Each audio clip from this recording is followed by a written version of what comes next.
The community she grew up in worshiped idols and didn't follow God, but her mother-in-law did. Because of her mother-in-law, she didn't just hear about God. She saw what it looked like to follow him. And that led to a decision. Stay in what was familiar or follow God into the unknown. Her name is Ruth. Then they lifted up their voices and wept again. And Orpah kissed her mother-in-law, but Ruth clung to her. And she said, "See, your sister-in-law has gone back to her people and her gods. Return after your sister-in-law." But Ruth said, "Do not urge me to leave, to return from following you. For where you go, I will go. And where you lodge, I will lodge. Your people shall be my people, and your God, my God. Where you die, I will die, and there I will be buried. May the Lord do so to me, and more so also, if anything but death parts me from you." And when Naomi saw that she was determined to go with her, she said no more. So the two of them went on until they came to Bethlehem. Ruth's been inspirational to me because she chose to leave Moab. She stepped onto a road that would change history. She didn't know it yet, but that step led to Bethlehem. Bethlehem led to Boaz. Boaz led to a family line that included King David, and generations later, that line led to Jesus. However, it started with a decision. Her decision to leave Moab and take the first step on that road to Bethlehem. Because she stepped out of her comfort zone, God used her life for something far bigger than she could see. Bible commentators say that Ruth's homeland of Moab, in current-day Jordan, represents the part of life that focused on physical things, that resists spiritual growth. Moab is comfortable, but it keeps you stuck. And Ruth's story shows us, when you stay in Moab, you stay the same. But when you step out, God moves. I've seen that same pattern in my own life. When I was 17, I witnessed something I couldn't explain. A friend of mine had severe back pain. My mentor prayed for her in Jesus' name, and right in front of me, her leg lengthened and her pain disappeared. In that moment, everything shifted. Because I saw God's power, I knew this is a God I want to follow. That decision led me to follow God to Westmont College and eventually to study abroad in Costa Rica. Because I stepped onto that path, God gave me a love for other cultures. That love led me to seminary, where I thought I knew exactly what my future would be. Missions in Spanish-speaking countries. It made sense. It fit my skills, my education, what I'd grown passionate about. But one night in prayer, God made it clear, that's not what I have for you. In fact, I sensed him saying I had grown too comfortable. I didn't like that. I argued. I didn't win the argument. Over the next 5 years, he continued to drop messages to me through people, books, news articles that began to stir my heart for the people of Sudan in Africa. While none of it made sense to me, I knew the Lord was gently leading me once again out of my comfort zone. During that time, I met Jeff, who had just returned from, you guessed it, Sudan. I asked him question after question. He could barely answer, and I remember thinking, what is wrong with this guy? I learned that he was suffering from reverse culture shock, and putting your experiences into words is a common challenge. But over time, our friendship grew, and so did clarity. Because God was leading, he was also connecting our stories. Eventually, that led to engagement. Right after we got engaged, we began seeking a missions agency that would help us get to Sudan after our wedding and after graduation. We were surprised to learn that no one would take us our first year of marriage. Apparently, there's this verse in Deuteronomy about not going off to war and having any other duty. For 1 year, the man is to be free to stay at home and bring happy to his wife.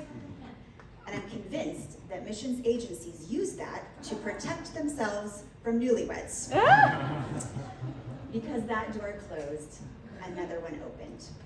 My old mentor, the same one from when I was 17, called and asked if we would move to Florida to become house parents for 14 troubled teenage girls. Not our plan. I assumed Jeff, of course, would say no. He didn't. And through prayer, I knew God was asking me to step out of my comfort zone again. So after our wedding, we packed up our truck, moved into a big house in a small Florida town in the middle of orange groves with, did I mention 14 teenage girls? People told us we were crazy, but we knew we were following God. We had left our Moab. And that season changed us. Because we said yes, our faith grew, our marriage deepened. A foundation for a life of ministry together was established. And in the middle of teenage girl drama, we experienced real joy. When you step out of your comfort zone, you are often surprised by joy. From the girls' home, it took us another 5 years of journeying towards Sudan, our next Bethlehem.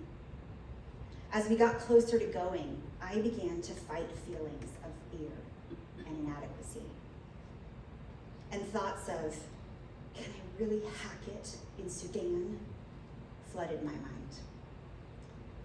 Jeff's pictures of living in a thatched roof hut with his bed under a mosquito net seemed so exotic when I met him, but I thought, can I actually live like that? I began to realize that I was leaning on my own abilities, my cross-cultural and missiological studies, my adventurous spirit that had gotten me to this point. But then the fear of not measuring up began to rise from within me. I didn't know if I could take the next step toward our Bethlehem. But the Lord reminded me, when he leads you out of your comfort zone, out of your Moab, he's with you every step of the way. But stepping into your Bethlehem doesn't mean it's easy. There were moments after moving to Sudan, I felt completely overwhelmed. Learning Arabic, living in extreme heat, feeling like I wasn't enough. And because I reached the end of myself, I had to depend on God in a deeper way. Sometimes the end of your strength is where your faith grows the most. The road led us from south to North Sudan, where we experienced friends imprisoned, our church closed by the government, missionaries forced to leave. We met in secret, holding on to our faith. But through all of it, one thing was clear. Because God had called us there, he was with us there. And then God called me again, this time into motherhood. Not my original plan, but once again, because I said yes, I was surprised by joy. and I praise God for our daughter, Jordy. After being forced to leave Sudan, we moved to Egypt when Jordy was 5 months old. I want to share a short video with you now that captures some of our time teaching English as a second language in Egypt. I hope what you see is the joy that we were able to experience because of taking repeated steps out of our comfort zone.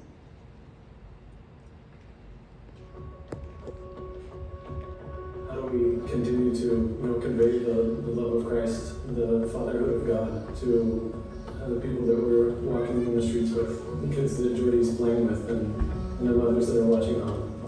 Over time, the Lord has just continued to move us in different places for different reasons, but for the last 2 years, He's called us to Aswan, Egypt. He has continued to just foster that passion in us to see Muslims come to Christ. So that's why we're here. What we believe is that God just doesn't call adults to the mission field, but He calls families. Yeah, over the course of these 2 years, teaching to know that our teaching here is so much more than just communicating language. But it's just such a picture of how the Lord works, where He allows us to kind of plant these seeds and to be a part of people's faith journey. We consider it a privilege to be salt and light to our neighbors as we learn how to trust in Him and follow wherever He leads.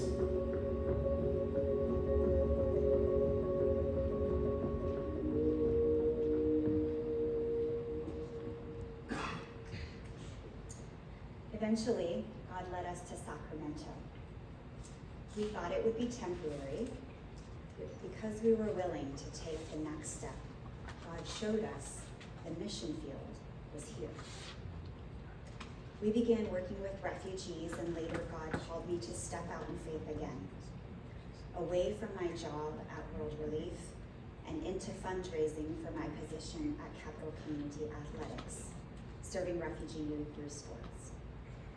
Same pattern, different season. Leave comfort, trust God, experience His faithfulness. So today I want to bring it back to you, because Ruth's story and my story point to the same truth. Every step of faith begins with a decision to leave what is comfortable. So I want to ask you, what is your Moab? The place you're holding on to that keeps you comfortable but stuck?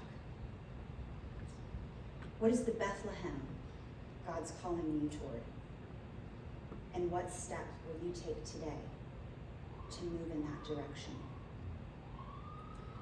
Your Moab might be a physical place where you live or work, or something more internal, like a relationship you need to step away from, or one God is asking you to pursue. Is there an area of your life where you need freedom? Is fear or something else holding you back from taking that first step to Bethlehem? Ask the Lord to guide you and to give you courage. We're going to take just a few minutes now to ask the Lord these questions. I encourage you to read through the questions and then close your eyes for a time of listening prayer.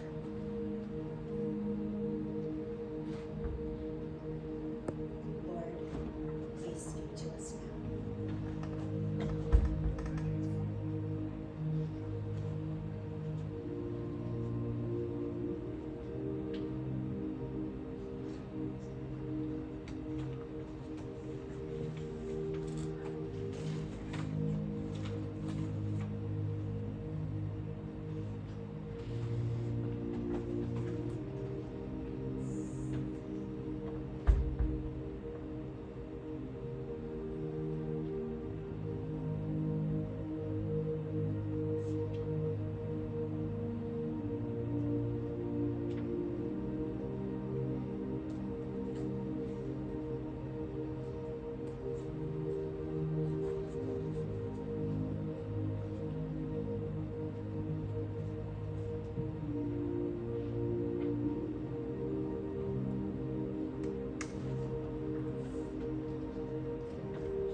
encourage you to share with a trusted friend what the Lord spoke to you today.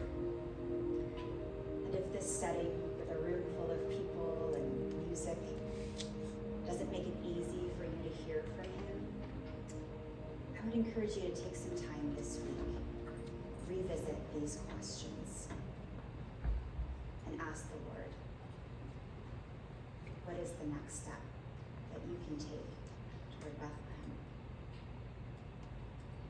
Because just like Ruth, and just like every step of my story, your next step may feel small, but it could lead to something far bigger that you can see. But remember, the Lord sees you, and he's with you every step of the way. There's joy and freedom and growth when you step out of Moab and toward Bethlehem. I'm going to close with a worship song that I've found particularly meaningful when I'm trying to discern the next step. Feel free to worship however you'd like to, whether that's sitting or standing and having the words just wash over you, or singing them.